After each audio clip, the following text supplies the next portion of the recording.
ಆದಿತ್ಯ ಸತ್ಯದೇವ್ ಅವರು. ಏನಿಲ್ಲಿ ತನಕ ಏನು ಸಮಾಚಾರ? ತುಂಬ ದುರಹಂಕಾರ ಅಲ್ಲ ನಿಂಗೆ? ಅದನ್ನು ತಗ್ಸೋದಿಕ್ಕೆ ನಾನು ಇಲ್ಲಿವರೆಗೆ ಬಂದಿರೋದು. ಏನು ಅಷ್ಟೊಂದು ಮೆರಿತೀಯ? ಅಷ್ಟು ಸೊಕ್ಕ? ಯಾಕೆ ಇರಬಾರ್ದಾ? ನನ್ನ ಯೋಗ್ಯತೆಗೆ ನನ್ನ ಅರ್ಹತೆಗೆ ನನಗೆ ಅಹಂಕಾರ ಇರೋದು ನಿಜ. ಅದ್ರಲ್ಲಿ ತಪ್ಪೇನು? ತಮ್ಗೇನಾಯ್ತು? ಏನು ಯಾರೋ ಲಾಯರ್ನ ಮನೆಗೆ ಕಳಿಸಿ ಮಾತಾಡಿಸ್ಬಿಟ್ರೆ ನೀನು ತಪ್ಸ್ಕೊಂಡ್ಬಿಟ್ಟೆ ಅಂತನಾ? ನನ್ನನ್ನು ಮಣಿಸ್ಬಿಟ್ಟೆ ಅಂತನಾ? ನಾನು ಹಾಗೆ ತಿಳಿದೇ ಇಲ್ಲ. ನನ್ನ ವಾದ ನಾನು ಮಾಡಿದ್ದೀನಿ. ಸುಮ್ಮನೆ ಬಂದು ಡಿವೋರ್ಸ್ ಕೊಡು ಅಂದರೆ ಗಂಡ ಹೆಂಡತಿ ಸಂಬಂಧ ಅನ್ನೋದು ಪೇಪರ್ ಮೇಲೆ ಶುರುವಾಗಿ ಪೇಪರ್ ಮೇಲೆ ಮುಗ್ದು ಹೋಗೋ ವ್ಯವಹಾರ ಅಂತ ತಿಳ್ಕೊಂಡಿದ್ದೀರಾ?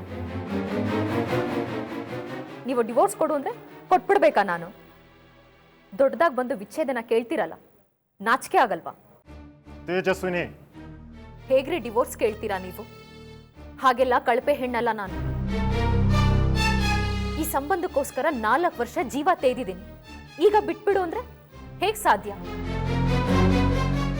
ನನ್ನ ಜೀವನ ಸ್ಯಾಕ್ರಿಫೈಸ್ ಮಾಡಿದ್ದೀನಿ. 3 ವರ್ಷ ನಿರ್ಜೀವವಾಗಿ ಕಳೆದಿದ್ದೀನಿ. ಈಗ ಬಂದು ಅನುಮಾನದ ಆರೋಪ ಹೊರಿಸಿ ನನ್ನನ್ನ ಬೀದಿಗೆ ಬಿಸಾಡಬೇಕು ಅಂತ ತಿಳ್ಕೊಂಡಿದ್ದೀರಾ? ತೇಜಸ್ವಿನಿ, ಇದಕ್ಕೆಲ್ಲ ಅಲೋ ಮಾಡಲ್ಲ. ನೀವು ಹೊರಿಸಿರೋದು ಅನೈತಿಕ ಸಂಬಂಧದ ಆರೋಪ. ಅದು ಕಣ್ಣಾರೆ ನೋಡಿದ್ದೀನಿ ಅಂತ ಆರೋಪ ಹೊರಿಸಿ ನನ್ನನ್ನು ದೂರ ಮಾಡೋದಕ್ಕೆ ನೋಡ್ತಾ ಇದ್ದೀರಾ? ಇದ್ದು ಫೈಟ್ ಮಾಡ್ತೀನಿ, ಸರಿಯಾಗಿ ಬುದ್ಧಿ ಕಲಿಸ್ತೀನಿ. ಏನು ಇಲ್ಲಿವರೆಗೂ ಬಂದಿರೋದು? ನಾನು ಬಂದಿರೋದು ನಿಮ್ಮ ತಂಗಿ ಹತ್ರ ಮಾತಾಡೋದಕ್ಕೆ. ನೀವು ಇದರಲ್ಲಿ ಇಂಟರ್ಫಿಯರ್ ಆಗ್ಬಿಡಿ. ನನ್ನ ಮನೆಗೆ ಬಂದು ನನ್ನೇ ಇಂಟರ್ಫಿಯರ್ ಆಗಬೇಡಿ ಅಂದರೆ ಏನ್ರಿ ಅರ್ಥ? ಇವಳು ನನ್ನ ತಂಗಿ. ಅವಳ ಲೈಫಿನ ಬಗ್ಗೆ ನನಗೆ ಕಾಳಜಿ ಇರಲ್ವಾ? ಸುರಭಿ, ನನ್ನ ತಂಗಿನ ಈ ಮಟ್ಟಕ್ಕೆ ಅವಮಾನ ಮಾಡಿದ್ದೀರಾ. ನಿಮ್ಮನ್ನು ನಾನು ಸುಮ್ಮನೆ ಬಿಡಲ್ಲ. ಏನು ಮಾಡ್ತೀರಾ? ಏನ್ರಿ ಮಾಡ್ತೀರಾ? ನಿಮ್ಮ ತಂಗಿ ಮಾಡಿರೋ ಅನಾಚಾರ ಏನಂತ ನಿಮಗೆ ಗೊತ್ತಿಲ್ವಾ? ನನ್ನ ಹತ್ರ ಏನು ಮಾತಾಡ್ತೀರಾ? ಹೆಲೋ, ನಿಮ್ಮ ಮಾತೇನಿದ್ರು ನನ್ನ ಹತ್ರ, ನಮ್ಮ ಅಕ್ಕನ ಹತ್ರ ಅಲ್ಲ. ನೀವು ತಿಪ್ಪರ್ಲಾಗ ಹಾಕಿದ್ರೂ ನನ್ನಿಂದ ನಿಮಗೆ ಬಿಡುಗಡೆ ಸಿಗೋದಿಲ್ಲ. ನೋಡ್ತಾ ಇರಿ ಏನು ಮಾಡ್ತೀನಿ ಅಂತ. ನೋಡು, ನಿನ್ನ ಸ್ಟಂಟ್ಸ್ ಎಲ್ಲ ನನಗೆ ಚೆನ್ನಾಗಿ ಗೊತ್ತು. ನೇರವಾಗಿ ವಿಷಯಕ್ಕೆ ಬಾ. ಅಡ್ಡದಾರಿ ಹಿಡಿಯೋ ಅವಶ್ಯಕತೆ ಇಲ್ಲ. ನಿನ್ನ ಮನಸ್ಸಲ್ಲಿ ಏನಿದೆ ಅಂತ ನನಗೆ ಚೆನ್ನಾಗಿ ಗೊತ್ತು. ಏನು ನಿಮ್ಮ ಮಾತಿನ ಅರ್ಥ? ಎಲ್ಲ ಅರ್ಥನೂ ನನ್ನ ಮಾತಲ್ಲೇ ಇದೆ. ನೇರವಾಗಿ ಮಾತಾಡೋದು ನನ್ನ ಸ್ಟೈಲು. ನೇರವಾಗಿ ವ್ಯವಹಾರ ಮುಗಿಸೋದಕ್ಕೆ ನಾನು ಬಯಸ್ತೀನಿ. ನೀನು ರೆಡಿಯಾಗಿದ್ದರೆ ಹೇಳು, ನಾನು ರೆಡಿಯಾಗಿದ್ದೀನಿ. ಎಲ್ಲದನ್ನು ಈಗಲೇ ಫೈನಲೈಸ್ ಮಾಡೋಣ. ಫೈನಲೈಸಾ? ಏನು? ನಿನ್ನ ಮನಸ್ಸಲ್ಲಿ ಏನಿದೆ ಅಂತ ನನಗೆ ಚೆನ್ನಾಗಿ ಗೊತ್ತು. ಪರವಾಗಿಲ್ಲ, ಹೇಳು. ನನ್ನ ಮನಸ್ಸಲ್ಲಿರೋದನ್ನು ಈಗಾಗಲೇ ಹೇಳಿದ್ದೀನಿ. ಇನ್ನೇನಿದೆ ಹೇಳೋದಕ್ಕೆ? ಮನೆಗೆ ಬಂದಿರೋದು ತಾವು ಹೇಳಿ. ಸರಿ, ಆಯಿತು. ಎಷ್ಟು ಎಕ್ಸ್ಪೆಕ್ಟ್ ಮಾಡ್ತೀಯ ಅಂತ ಹೇಳು. ಎಕ್ಸ್ಪೆಕ್ಟಾ? ಏನು? ದುಡ್ಡು.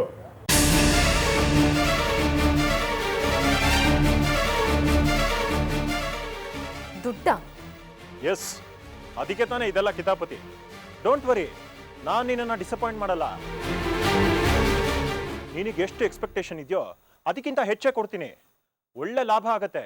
ಅಷ್ಟು ದುಡ್ಡನ್ನ ನಿನ್ನ ಲೈಫಲ್ಲೇ ನೋಡ್ರಲ್ಲ ನೀನು. ಮಿಸ್ಟರ್ ಆದಿತ್ಯ, ದುಡ್ಡಲ್ಲಿ ಲೆಕ್ಕ ಹಾಕ್ತೀರಾ ನನ್ನನ್ನು? ಈ ಡ್ರಾಮಾ ಎಲ್ಲ ಬೇಡ ತೇಜಸ್ವಿನಿ.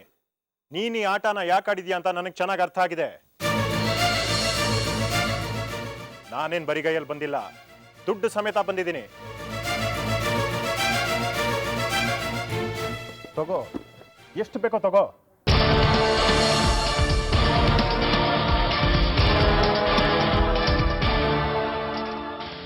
Good, very good.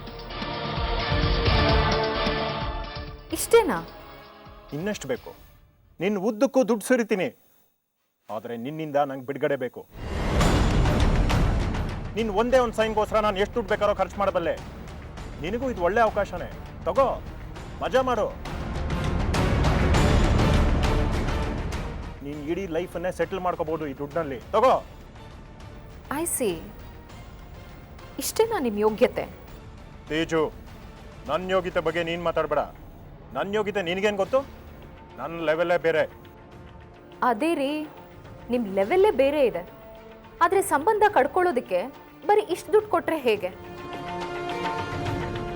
ನನ್ನ ಲೈಫ್ನ ನಾನು ಸೆಟ್ಲ್ ಮಾಡ್ಕೊಳ್ಬೇಕು. ನೀವು ಕೊಡೋ ಈ ಜುಜುಬಿ ದುಡ್ಡಿನಲ್ಲಿ ನನ್ನ ಲೈಫ್ ಹೇಗೆ ಲೀಡ್ ಮಾಡಲಿ? ಇನ್ನೆಷ್ಟು ಬೇಕು ನಿಂಗೆ? ಅಲ್ರಿ, 100 ಕೋಟಿ ಆಸ್ತಿ ಒಡೆಯ ನೀವು ಲಕ್ಷಗಳಲ್ಲಿ ಪರಿಹಾರ ಕೊಟ್ರೆ ಹೇಗೆ? ಎಷ್ಟಕ್ಕೆ ಬೆಲೆ ಬಾಳ್ತೀರಾ? 150 ಕೋಟಿ. ಸೂಪರ್. 150 ಕೋಟಿ ಬೆಲೆ ಬಾಳುವಂತ ಗಂಡ ಹೆಂಡತಿಗೆ ವಿಚ್ಛೇದನ ಕೊಟ್ಟರು ಅದ್ದೂರಿಯಾಗೆ ಕೊಡಬೇಕು. ಸರಿ, ಬಾಯ್ ಬಿಟ್ಟು ಹೇಳು ಎಷ್ಟು ಬೇಕು ಅಂತ. ಅಷ್ಟನ್ನು ಕೊಟ್ಟು ಕ್ಲಿಯರ್ ಮಾಡ್ತೀನಿ. ಅಷ್ಟನ್ನು ಕೊಡಿ.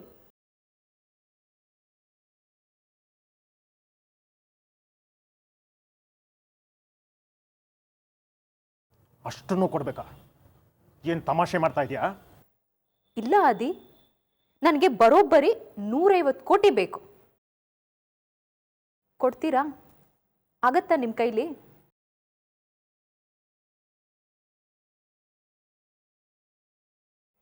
ಸುಮ್ಮನೆ ಅಲ್ಲ ಆದಿ, ಸುಲಭ ಅಲ್ಲ ಸಂಬಂಧನ ಕಳ್ಕೊಳ್ಳೋದು.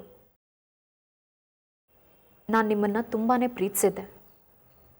ಆ ಪ್ರೀತಿಗೆ ನೀವು ಇಷ್ಟೇನಾ ಬೆಲೆ ಕಟ್ಟೋದು? ತೇಜು, ಕೇಳೋದಕ್ಕೂ ಒಂದು ಇತಿಮಿತಿ ಇರಬೇಕು. ಎಲ್ಲ ನಿನಗೆ ಕೊಟ್ರೆ ನಾವೇನ್ ಮಾಡೋದು? ನನಗೆ ಗೊತ್ತಿಲ್ಲ. ನನಗೆ ಗೊತ್ತಿರೋದು ಸಂಬಂಧನ ತ್ಯಾಗ ಮಾಡೋದ್ರ ಸಂಕಟ ಏನು ಅನ್ನೋದು. ನನ್ನ ಪ್ರೀತಿ ದೊಡ್ಡದು ಆದಿತ್ಯ. ಅದನ್ನೆಲ್ಲ ಏಕಾಏಕಿ ಬಿಟ್ಬಿಡೋದು ಅಂದರೆ ಹುಡುಗಾಟಿಕೆ ಅಲ್ಲ ಅಲ್ವಾ? ಎಲ್ಲ ನಿನಗೆ ಬೇಕಂದ್ರೆ ಹೇಗೆ? ಏನು ಸೀಮೆಗಿಲ್ಲದ ಪ್ರೀತಿ ನಾನಿದ್ದು?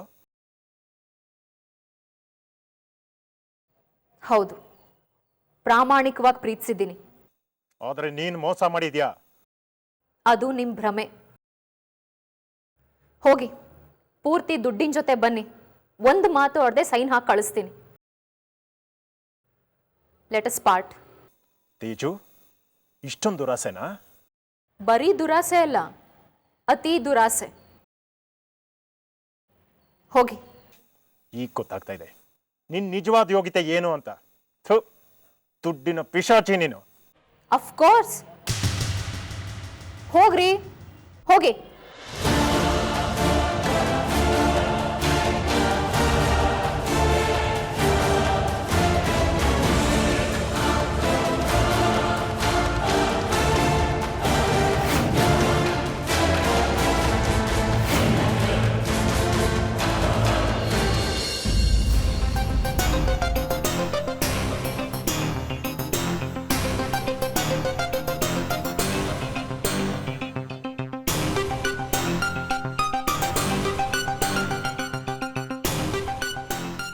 ಏನಾಯ್ತು ಬ್ರದರ್? ದುಡ್ಡು ತಗೊಂಡ್ಲಾ? ಏನು ಕಿತಾಪತಿ ಮಾಡಲಿಲ್ಲ ತಾನೆ? ನೀನು ಹೇಳಿದ್ದು ನಿಜಾನೇ. ಇಡೀ ಪ್ರಪಂಚ ನಿಂತಿರೋದೇ ದುಡ್ಡಿನ ಮೇಲೆ. ಆ ತೇಜಸ್ವಿನಿಯೂ ಅಷ್ಟೇ, ಬರೀ ದುಡ್ಡುಗೋಸ್ಕರ ನಿಂತಿಯಾಳೆ. ಆದರೆ ದುಡ್ಡು ತಗೊಂಡ್ಲಾ? ಸೈನ್ ಯಾವಾಗ ಆಗ್ತಾಳಂತೆ? ಹಾಳಾದವಳು, ಧನ ಪಿಶಾಚಿ. ಅವಳಿಗೆ ಸಣ್ಣ ಪುಟ್ಟ ದುಡ್ಡೆಲ್ಲ ಬೇಡವಂತೆ. ಇಡೀ ಆಸ್ತಿನ ಕೊಡುವಂತ ಕೂತಿದ್ದಾಳೆ. ಅಂದರೆ 150 ಕೋಟಿ. ತಮಾಷೆ ಮಾಡ್ತಿಲ್ಲ ತಾನೆ? ಖಂಡಿತ ಇಲ್ಲ ಬ್ರದರ್, ನಾನು ಯಾಕೆ ತಮಾಷೆ ಮಾಡ್ಲಿ? ಅವಳು ಸೀರಿಯಸ್ ಆಗಿ ಹೇಳಿದ್ದು. ಎಲ್ಲ ಆಸ್ತಿ ಬರ್ಕೊಟ್ರೆ ಡಿವೋರ್ಸ್ ಕೊಡ್ತೀನಿ, ಇಲ್ದೇರೋ ಕೊಡಲ್ಲ ಅಂತ ಕೂತಿಯಾಳೆ. ಹೌದಾ?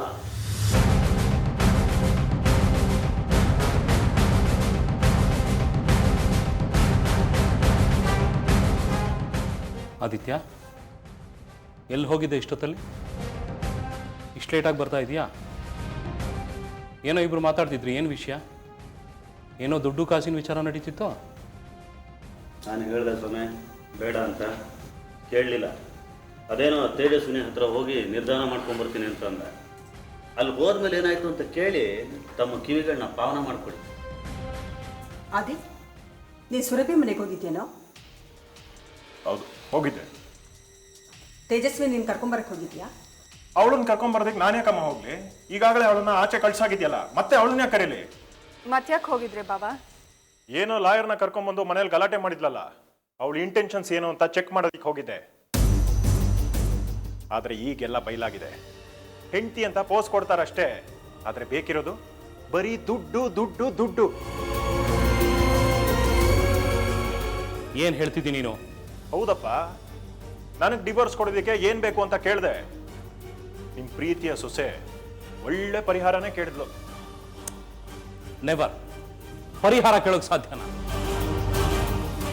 ನಿನ್ನನ್ನು ಬಿಡೋದಕ್ಕೆ ತಯಾರಿಲ್ಲದಿರೋಳು ನಿನ್ನನ್ನು ದುಡ್ಡು ಕೇಳ್ತಾಳ. I don't believe this. ಸುಮ್ಮನೆ ಏನು ಹೇಳ್ತಿಲ್ಲಪ್ಪ.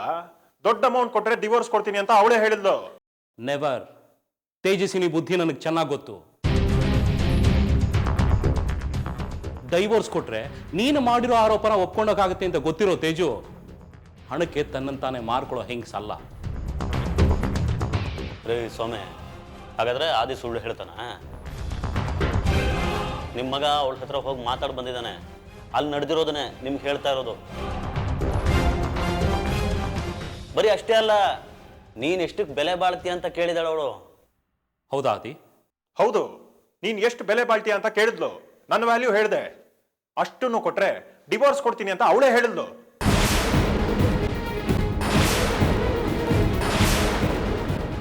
ಕೇಳಿದ್ರ ಸ್ವಾಮಿ, ನಿಮ್ಮ ಸೊಸೆ ಸಂದರ್ಭನ ಹೇಗೆ ಯೂಸ್ ಮಾಡ್ಕೋತಿದ್ದಾಳೆ ಅಂತ ಎಲ್ಲ ಅವಳಿಗೆ ಕೊಟ್ಬಿಟ್ರೆ ಆದಿ ಏನು ಮಾಡ್ತಾನೆ? ಅವನ ಜೀವನ ಏನು? ನನ್ನ ಮುದ್ದಿನ ಸೊಸೆ ಹಾಗೆ ಹೀಗೆ ಅಂತಿದ್ರಿ, ಈಗ ಗೊತ್ತಾಯ್ತಲ್ಲ ಹೇಗೆ ಮಾತಾಡಿದಾಳೆ ಅಂತ. ಏನು ಸತ್ಯದೇವಿದು? ತೇಜಸ್ವಿನಿ ಈ ರೀತಿ ಮಾತಾಡಿದಳ? ಅಹಲ್ಯ, ನೀನು ಇವ್ರ ಮಾತು ನಂಬ್ತಿದ್ಯಲ್ಲ. ತೇಜಸ್ವಿನಿ ಹಾಗೆ ಹೇಳಿದಾಳೆ ಅಂದ್ರೆ ಅದರಲ್ಲಿ ಏನೋ ಮರ್ಮ ಇದೆ ಅಂತ ಅರ್ಥ.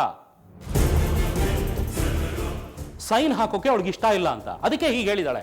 ಇವ್ರ ಮಾತು ನೀನು ಕೇಳ್ಬೇಡ. ನಿಜ ಮಾವ, ತೇಜು ಅಕ್ಕ ಏನು ಅಂತ ನಮಗೆಲ್ಲ ಚೆನ್ನಾಗಿ ಗೊತ್ತು. ಸುಮ್ಮನೆ ಭಾವಂಗೆ ಬುದ್ಧಿ ಕಲಿಸೋದಕ್ಕೆ ಈ ರೀತಿ ಹೇಳಿರ್ತಾರೆ. ನನಗಂತೂ ಇವ್ರ ಮಾತು ಮೇಲೆ ಸ್ವಲ್ಪನೂ ನಂಬಿಕೆ ಇಲ್ಲ. ಅವಳು ನನ್ನ ಹತ್ರ ಡೈರೆಕ್ಟ್ ಆಗಿ ಮಾತಾಡಿದಾಳೆ. ಜಾನ್ವಿ, ನಿಮ್ ತೇಜಸ್ವಿನಿನೂ ಬೇರೆ ಹೆಂಗಸರ ತರ ವೀಕ್ನೆಸ್ ಇರೋಳೆ. ಅವಳಿಗೆ ನನ್ನ ಜೊತೆ ಸಂಸಾರ ಮಾಡುವಂತ ಉದ್ದೇಶ ಇಲ್ಲ. ನನ್ನ ಹಣ, ಅಂತಸ್ತು, ಆಸ್ತಿ ಇದನ್ನೆಲ್ಲ ಹೊಡಿಬೇಕಂತ ಬಹಳ ದಿನದಿಂದ ಹಂಬಲಿಸ್ತಾ ಇದ್ದಾಳೆ. ಅದನ್ನೀಗ ಬಳಸ್ಕೊಂತ ಇದ್ದಾಳೆ ಅಷ್ಟೇ. ದಯವಿಟ್ಟು ನೀನು ಸ್ವಲ್ಪ ಸುಮ್ಮನೆ ಇರ್ತೀಯಾ? ಫಸ್ಟ್ ಆಫ್ ಆಲ್ ನೀನು ಅಲ್ಲಿಗೆ ಹೋಗಿ ಹೇಳಿದ್ಯಾರು? ನನಗೇನಾರು ಹೇಳಿದ್ಯಾ ನೀನು? ಇಲ್ಲಪ್ಪ. ಡೈವರ್ಸ್ ಕೊಡೋಕೆ ನಿನ್ಗೆ ಯಾರು ಹೇಳಿದ್ದು? ನನಗೊಂದು ಚೂರು ಸುದ್ದಿ ಕೊಟ್ಟಿಲ್ಲ. ಆಗ್ಲೇ ಫಾರ್ಮಾಲಿಟಿ ಶುರು ಮಾಡ್ಬಿಟ್ಟಿದ್ದೀರಲ್ಲ ನೀವು. ನೋಡು, ಇದು ದುರಹಂಕಾರದ ಪರಮಾವಧಿ. ಇದೆಲ್ಲ ನಡೆಯಲ್ಲ ರೇ. ಎಲ್ಲ ಶುರು ಆದ್ಮೇಲೆ ಮಧ್ಯೆ ನಿಮ್ದೇನ್ರಿ ಕಿತಾಪತಿ? ಹೊಸ ಬದುಕಲಿ ಬಿಡ್ರಿ. ಹಾ, ಇರೋ ಬದುಕನ್ನೇ ನೆಟ್ಟಿಗೆ ಬದುಕ್ತಿಲ್ಲ, ಇನ್ನು ಹೊಸ ಬದುಕು ಬೇರೆ ಕೇಳು ನಿನಗೆ. ಇಲ್ಲಪ್ಪ, ಅವಳು ನನ್ನ ಹತ್ರ ದುಡ್ಡು ಕೇಳಿರೋದು ನಿಜ ನಿಜ ನಿಜ. ಖಂಡಿತವಾಗ್ಲೂ ಕೇಳಿದಾಳೆ. ಬೇಕಾದ್ರೆ ಅವಳಿಗೆ ಹೋಗಿ ಕೇಳಿ, ಆಮೇಲೆ ನನ್ನ ಹತ್ರ ಬಂದು ಮಾತಾಡಿ.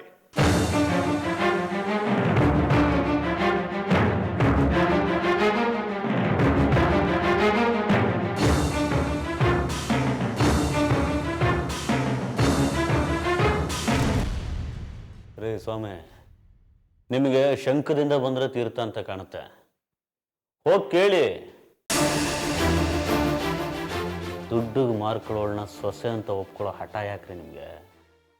ಕ್ಲಿಯರ್ ಮಾಡಿ ಕಳಿಸ್ರಿ.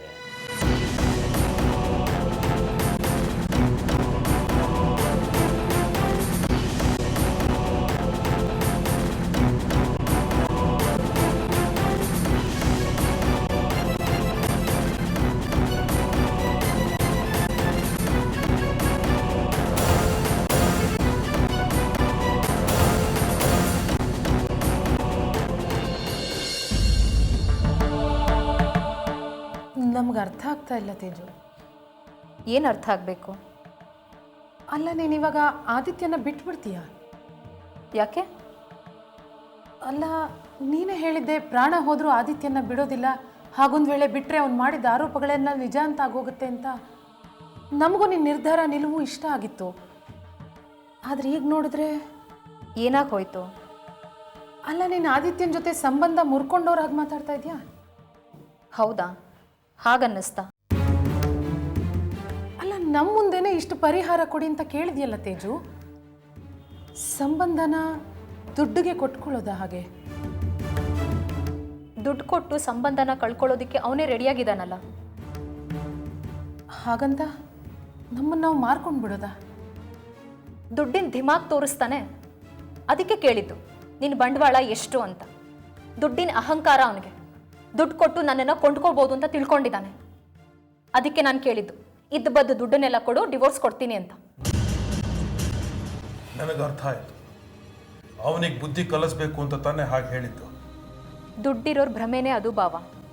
ದುಡ್ಡು ಕೊಟ್ಟು ಸಂಬಂಧನ ಪಡಿಬೋದು, ದುಡ್ಡು ಬಿಸಾಕಿ ಸಂಬಂಧನ ಕಳ್ಕೊಬೋದು ಅಂತ ತಿಳ್ಕೊಂಡ್ಬಿಟ್ಟಿದ್ದಾರೆ. ಏನು ದುಡ್ಡಿನಿಂದನೇ ಎಲ್ಲ ನಡೆದು ಬಿಡತ್ತಾ? ಖಂಡಿತ ಇಲ್ಲ. ಅದಕ್ಕೆ ಅವನ ಯೋಗ್ಯತೆ ಎಷ್ಟು ಬಾಳುತ್ತೋ ಅಷ್ಟು ದುಡ್ಡು ಕೊಡು ಅಂತ ಕೇಳಿದ್ದು. ಸಾರಿ ತೇಜು, ನಾನಂತೂ ಒಂದು ನಿಮಿಷ ಕಂಗಾಲಾಗೋದೆ. ನೀನೆಷ್ಟು ದುಡ್ಡು ಕೇಳ್ತಾ ಇದೆಯಾ? ನನ್ನ ತಂಗಿ ಹೀಗೆ ಬದಲಾಗೋದ್ಲ ಅಂತ ಶಾಕ್ ಆಗೋಯ್ತು. ಇಷ್ಟೇ ನಾನು ನನ್ನನ್ನು ಅರ್ಥ ಮಾಡ್ಕೊಂಡಿರೋದು.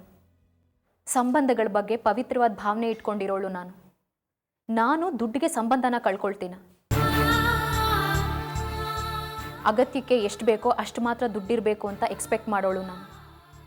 ನನಗೆ ದುಡ್ಡಿನ ಅಗತ್ಯ ಇಲ್ಲ. ಅವನಿಗಿರೋ ದುಡ್ಡಿನ ಅಹಂಕಾರನ ಮುರಿಬೇಕು ಅನ್ನಿಸ್ತು. ಅದಕ್ಕೆ ತಲೆ ಬುಡ ಇಲ್ಲದ ಹಾಗೆ ದುಡ್ಡಿನ ಆಫರ್ ಇಟ್ಟಿದ್ದು.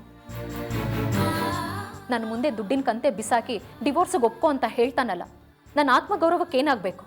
ನನಗೆ ಅವಮಾನ ಆಗಲ್ವಾ? ಖಂಡಿತ ಆಗುತ್ತೆ. ಸರಿಯಾಗೇ ಮಾಡಿದೆ ನೀನು. ಇಂಥವ್ರನ್ನ ಹೀಗೆ ಬಗ್ಬಡಿಬೇಕು. ಅಲ್ಲ, ಎಷ್ಟು ದುಡ್ಡು ಬೇಕು ಅಂತ ಕೇಳ್ತಾನಲ್ಲ, ಅವನಿಗೆ ಎಷ್ಟು ಅಹಂಕಾರ ಇರಬೇಕು. ಇಲ್ಲ ಸುರ್ಬಿ, ಇದು ಅವನ ಯೋಚನೆ ಅಲ್ಲ. ಆದಿತ್ಯಂಗೆ ಮೊದಲಿಂದನೂ ಸ್ವಂತ ನಿರ್ಧಾರ ಇಲ್ಲ. ಈ ಕೆಲಸ ಎಲ್ಲ ಮಾಡಿಸಿರೋದು ಅನಿರುದ್ಧ. ಇದೆಲ್ಲ ಅವನದೇ ಕುತಂತ್ರ. ಅವನು ಹೇಳ್ಕೊಟ್ಟಿರೋದನ್ನ ಆದಿತ್ಯ ಬಂದು ಇಲ್ಲಿ ಮಾತಾಡಿ ಹೋಗಿದಾರಷ್ಟೆ. ಇಲ್ದಿದ್ರೆ ಅವ್ರಿಗೆಲ್ಲಿ ಬರಬೇಕು ಈ ಯೋಚನೆಗಳೆಲ್ಲ? ಆದಿತ್ಯ ಸ್ವಲ್ಪನಾದ್ರೂ ಸ್ವಂತ ಬುದ್ಧಿಯಿಂದ ಯೋಚನೆ ಮಾಡೋದು ಬೇಡವಾ? ತಮ್ಮ ಹೇಳ್ತಾನೆ ಅಂತ ಸಂಬಂಧ ಕಳ್ಕೊಳ್ತಾನ? ಅದೇ ವಿಪರ್ಯಾಸ ಭಾವ. ಆದಿತ್ಯ ಸರಿಯಾಗಿದ್ದಿದ್ರೆ ಇವತ್ತು ನನ್ನ ಸ್ಥಿತಿ ಹೀಗಿರ್ತಾ ಇರಲಿಲ್ಲ. ಆದಿತ್ಯನ ಮನಸ್ಸು ದುರ್ಬಲ, ಹಾಗಾಗಿ ಅನಿರುದ್ಧ ಅವನನ್ನು ಆಟ ಆಡಿಸ್ತಿದ್ದಾನೆ. ಈಗ ನಾನು ಕೇಳಿರೋ ಅಮೌಂಟ್ ಅನಿರುದ್ಧಗೇನಾದರೂ ಗೊತ್ತಾದರೆ ಖಂಡಿತ ನಿದ್ರೆ ಮಾಡಿರಲ್ಲ, ಒದ್ದಾಡ್ಲಿ.